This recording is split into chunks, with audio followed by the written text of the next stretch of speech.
Hi, I'm Janet Gross. Welcome to Coping Today, a place where we talk about mental health and well-being. Today, we're talking about gambling, the willingness to risk something you value in the hope of getting something better, something of greater value. But we're talking about when it goes beyond that and becomes an addiction.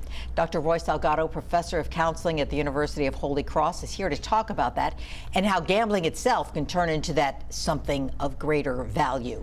Just gambling. Yes, and gambling is something that really does plague a lot of people that you really wouldn't know, and just about anybody can become addicted to gambling. And it can start off small and it grow into something bigger. And it's one of those things that people are not necessarily as aware of as perhaps alcoholism or drug abuse, where people might be more aware of and more knowledgeable of, or know of people who have a history of abuse of alcohol or abuse of a substance and addicted thereof. But when you think of gambling, you really don't notice it until it really has gotten out of control for the individual, where their familial relationships, their work relationships, their finances have really hit a rock bottom. And then you realize, how is it that this happens? And it's— I never saw anything. I never saw anything. Yeah. And then you go from 0 to 60 relatively quickly. Yeah. So is there like a line you cross? Because a lot of people gamble, you know, they might play cards or, you know, just friendly game of poker or something. Sure. But I guess in your brain, what happens in your brain? Well, great question. It's important to know that a segment of the population is predisposed to becoming addicted to fill in the blank. Oh. So a segment of the population can become addicted to gambling, addicted to alcohol, addicted to nicotine, addicted to caffeine, addicted to sugar, addicted to sex, addicted to whatever. So what perhaps might be the conditions that create the situation where a person becomes addicted to gambling in particular? Proximity, perhaps, exposure to it, coupled with whatever the factors are in your life that are missing. Whenever someone becomes addicted to something, whatever it may be, and you're predisposed already, you have about 15% of the population that's predisposed to an addiction. And so you have that predisposition, and then you have the conditions, and then you're exposed to something. Maybe you weren't exposed to alcohol per se, but you're exposed to gambling, and then it's reinforced. Wow, I gotta win. I won $100. I won $150. I won $1,000, but then you lose 500, and then you lose 2,000.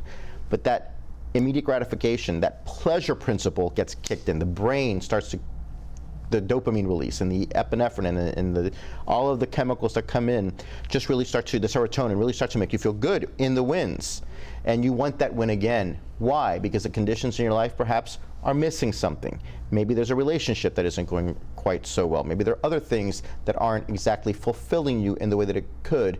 But for a brief moment, you got that void filled with that win, with that hit. And those intermittent hits that the slot machines and poker wins and things like that offer you make it enticing and interesting enough to come back for more. It's almost like you're working for it. You're getting it. Exactly. You're achieving it. Exactly. And so that reinforcement, that intermittent reinforcement that gambling offers is what keeps the brain interested. It keeps the brain thinking, well, maybe this next time. Because if it were something you can predict, every other win, every other loss, or every 5th time I win, 4 times I lose, if you could predict it, then you wouldn't be coming back to it. It's the unpredictability piece. You know, you might win the first time and not the next 3, but then you win the 5th time and then not the next 8, and then the next time. And so that keeps us hooked. And so that gambling, the structure of it is something that really makes a person who is predisposed to addiction, if they're exposed to gambling, want to come and get that dopamine high.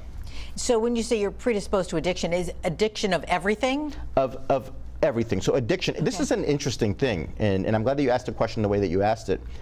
We used to think, mental health professionals used to think that there was alcoholism, if you will, and drug addiction and different types of addiction, and they were classified as such in the DSM, in the Diagnostic and Statistical Manual. With the advent of technology, of MRIs and fMRIs, we're able to see in the brain now, and we're able to see that the parts of the brain that light up for a person who is addicted to whatever it may be, whether it be gambling or sex or sugar or caffeine or whatever, those are the parts of the brain that light up. So it's a brain function. And so the person who is addicted to again, fill in the blank, those same centers light up. And it doesn't make a distinction between one poison or the other, be it marijuana or alcohol or sugar or gambling. And so if the person is exposed to gambling and then that's fed and that's reinforced intermittently as gambling does, then the dopamine is released, those parts of the brain, the pleasure principle kicks in, and that lights up, and that's reinforced, and then you want more, and then you want more, and then over time it gets reinforced and an addiction sets in.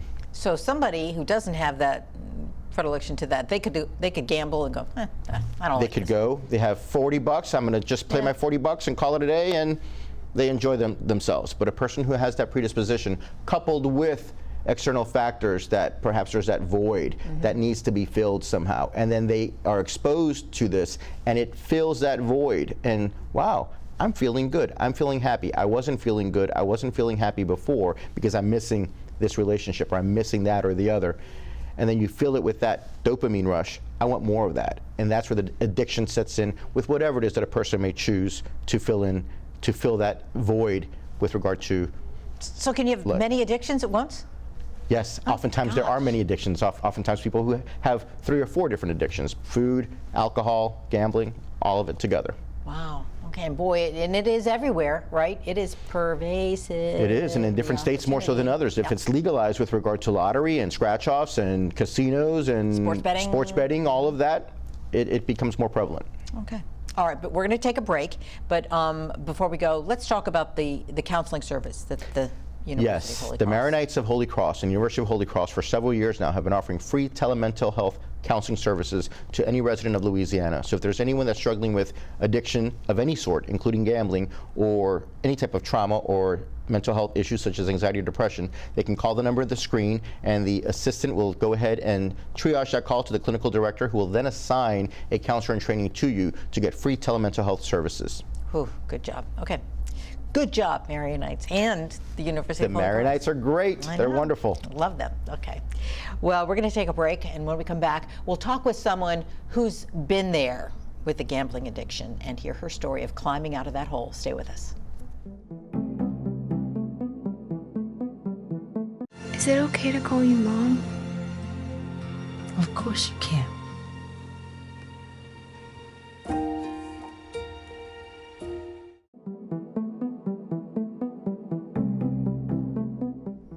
And welcome back. We're talking about gambling addiction, and we now want to welcome Kathy to our show. Thanks for being with us, Kathy. Thank you. Good morning. Good morning. So would you tell us your story? When did you know that you had a problem with gambling? Okay. First off, I was born and raised in New Orleans, the West Bank of New Orleans, and gambling is a way of life there.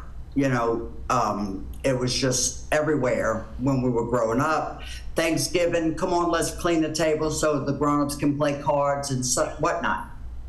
You know, so it wasn't like, you know, like the doctor said earlier, it's the environment, you know. So I gambled. My son is going to be 52 this year, and the day he was born, I was at a bingo hall. Okay. You know. Yeah. But I was 18, so now let's move forward. I get married. I mean, I was already married, so I have another baby. I divorced and remarried. Then and that's where the relationship stuff the doctor was talking about also, you know, the chaos or whatnot. Okay. So then my second husband passed away. And for me, it was just, I was trying to escape the loneliness, escape the, you know, being by myself, raising 2 kids. So I just kept going and going and going, you know, so it really got bad. You know, and it's really interesting to what Kathy is saying right there, the culture, you know, the proximity, the exposure to early on, you know. We don't have a stigma for families getting together around the table for Thanksgiving or Christmas and playing card games. Yeah. There isn't a stigma to that. Right. As a matter of fact, you welcome it in many respects. But if there's that predisposition coupled with later issues of relationship issues and trying to fill that void as the conditions were set up for Kathy's situation, as many others. Things that are not typically stigmatized, coupled with a predisposition, coupled with the relationship issues, all of these things lead to a potential addiction. And so then, when did you realize you had a problem, Kathy? Well, when the finances started getting bad. Again, I was widowed and I was limited. I worked, but at the same time, I would work all week and go blow my whole paycheck on a Friday night at bingo, you know. So I knew it was, but what really triggered me realizing I had an addiction was a warrant for my arrest. I had written bad checks to play video poker, and that was back in '91 when video poker and casino scratch-offs just came to Louisiana. And that's when I realized I had an issue, and I just had to do something, you know. What did you do? I ended up going to a Gamblers Anonymous meeting and learned about the 12 steps and learned that I can stop, but I have to work at it. You know, it's not easy, but it's life-saving. When I walked into a Gamblers Anonymous meeting after having a warrant out for my arrest, I wanted to die. I thought the world would have been a better place without me. And today I have 3 beautiful great-grandchildren, you know, that I would have never met or never had the pleasure, you know, so it's pretty rough. You know, and Kathy, I appreciate you sharing that very personal part of your experience, because that's something that does happen with a lot of individuals who struggle with addiction of any type, addiction of gambling in particular, when a person hits that rock bottom. Because again, it's something that for a while is socially acceptable. It is something that is pleasurable. You know, you said the bingo hall, for example. How many churches and schools do not have bingo as part of their activities to raise funds? You know, and so there's a part of it that's socially acceptable. The issue comes in when you have those relationships that are perhaps compromised, when you have financial issues, and then you start finding yourself getting this dopamine release over and over again, and it starts to impact others, because people tend not to recognize that the individual is struggling with addiction until it starts to impact others. How did it impact others? These written checks, these checks that she could not cash, and the people were impacted. When they went to cash them, they were not there. Or perhaps other people have resorted to lying and stealing and cheating people out of money, family members. And it's when those family members start to feel the impact of the gambling because they have been stolen from or lied to, that there's a problem that's really seen, because they're losing new relationships and they're getting arrested and other things. I'm seeing a whole life crumbled. Your foundation crumbles, pieces are falling off of your whole house, your life house. Yeah. So Kathy, are you still struggling? Is it a thing every day? I mean, we see, you know, ads for gambling and sports betting. I came into Gamblers Anonymous in October of '92. I mean, July of '93, but then I went back. I struggled for a while. I have been in the program since October of '96 and have not gambled since. Ooh, good for you. Congratulations. Thank you. Something I did want to say, though, about the addiction to our addiction, the finances, we tend to, like the doctor was saying earlier, if you win, then you think you're going to win again. We're chasing our money. You know, we chasing the losses and thinking you're going to get it back. So I just wanted to throw that out there. So there's always that hope. Well, I can make it up. I lost it, but I can make it up. And it's such an interesting motivator too, because we need money. There's no one that can survive without money, because it's something that's such an integral part of society. And then when you lose it, you lose 2 weeks worth of your income, a paycheck. And then you're going to chase it again the following pay period. It's something that you're doing because the motivator is, I need this to cover my basic needs: roof over my head, shoes on my children's feet, food in our bellies, electricity on. And so you need to meet these basic fundamental physiological needs, and you're chasing that money because of the loss from the 2 weeks prior. Kathy, as somebody who's, I'm sorry, go ahead. You had asked, am I struggling today? No. After being in the program a while, I don't. I know I have an addiction. I know I'll always have this addiction.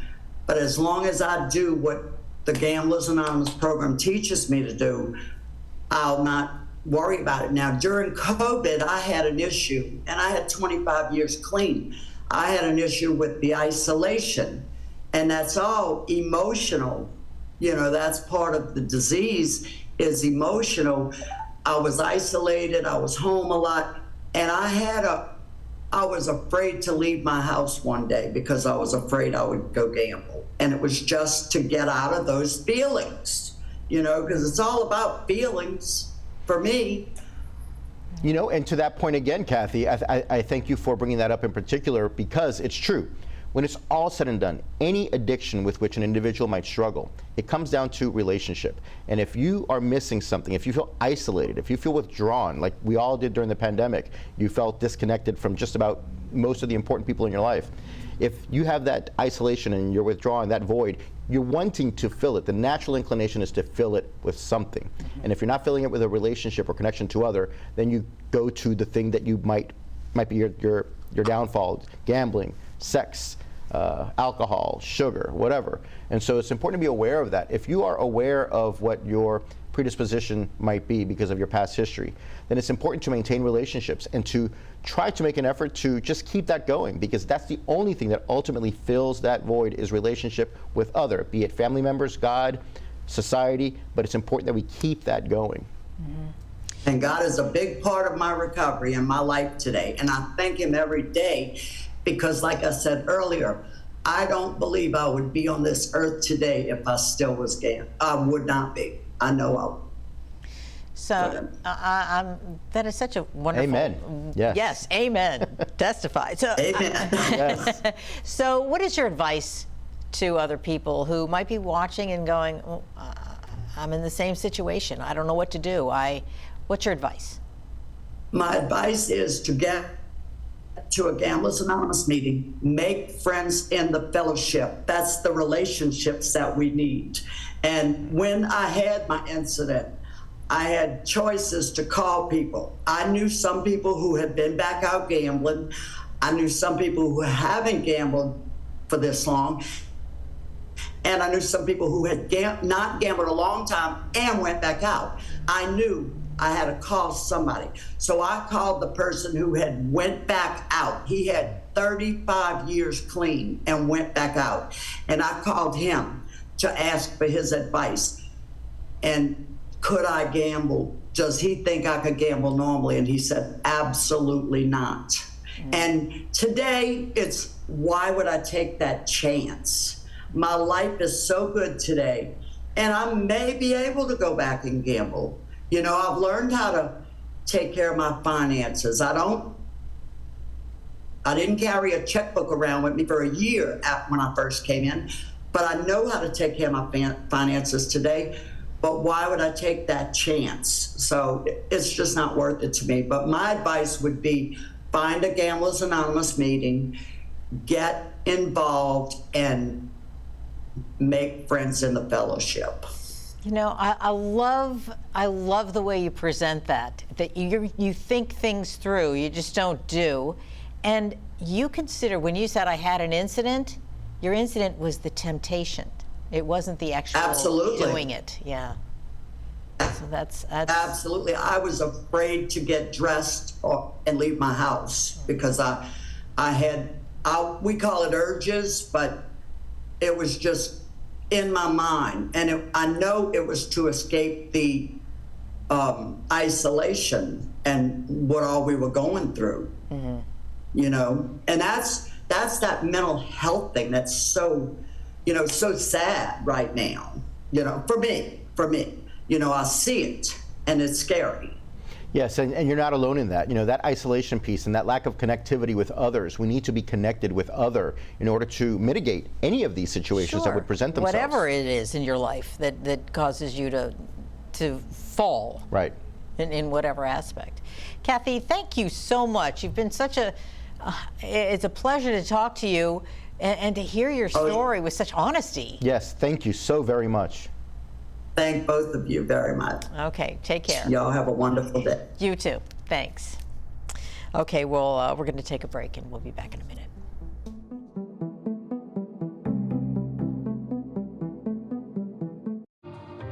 You're home before sunrise, on top of the house, the kids, and our future. The smell of your cooking is our alarm clock. My Shiro's day is never done. So let's start saving a little more now so we can feel prepared for retirement. A free 3-minute online chat can give us the personalized tips we need so we can live our lives to the fullest. Visit aceyourretirement.org.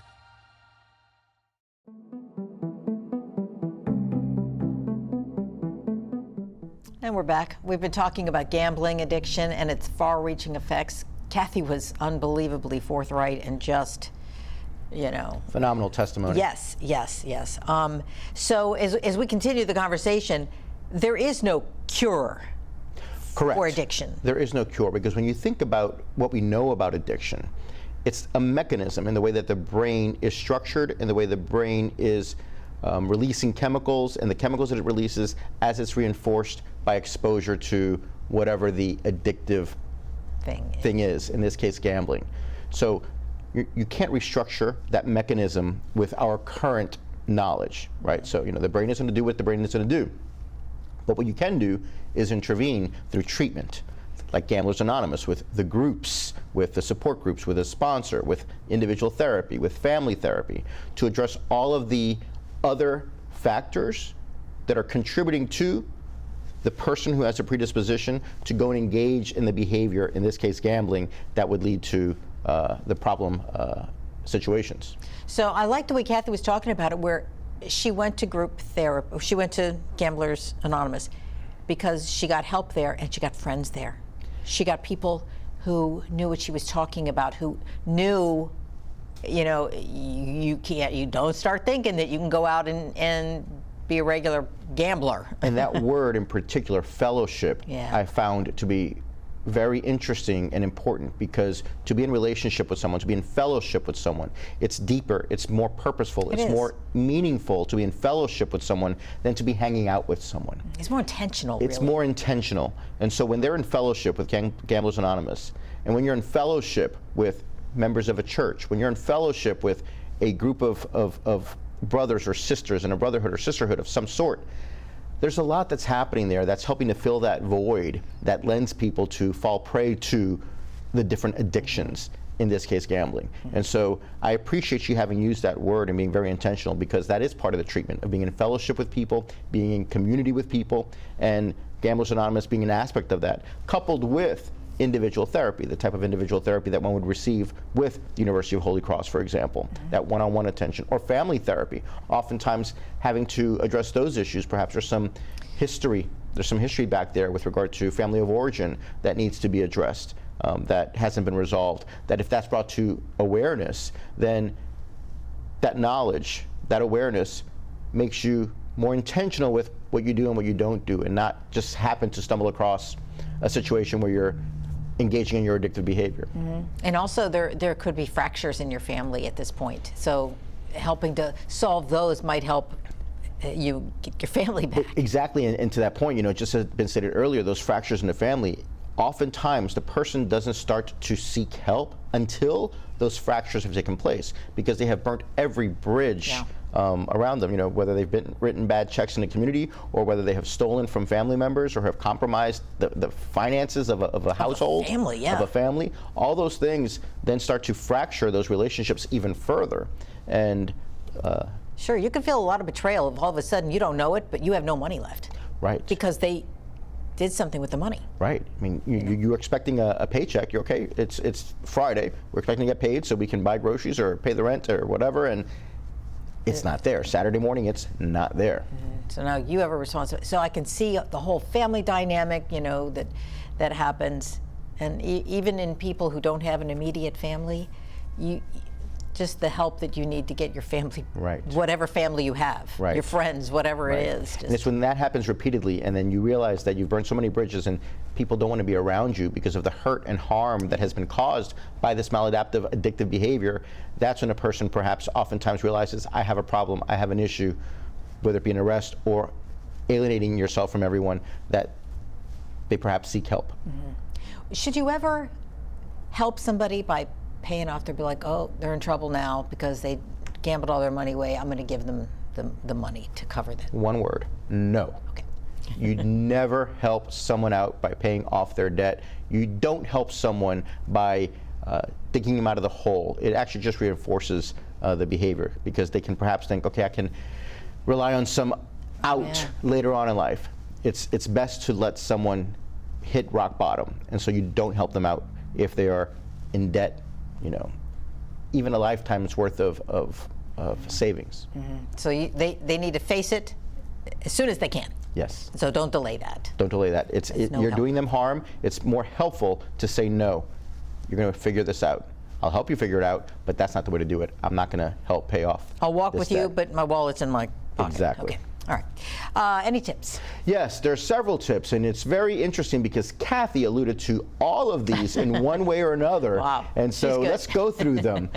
It's important to plan ahead to avoid boredom. She talked about that during the pandemic, how she felt the isolation, and so she called her sponsor. Didn't get dressed. Didn't get dressed. Because she knew. She knew it, so she planned ahead. Yeah. And so that's important, you know, to do that.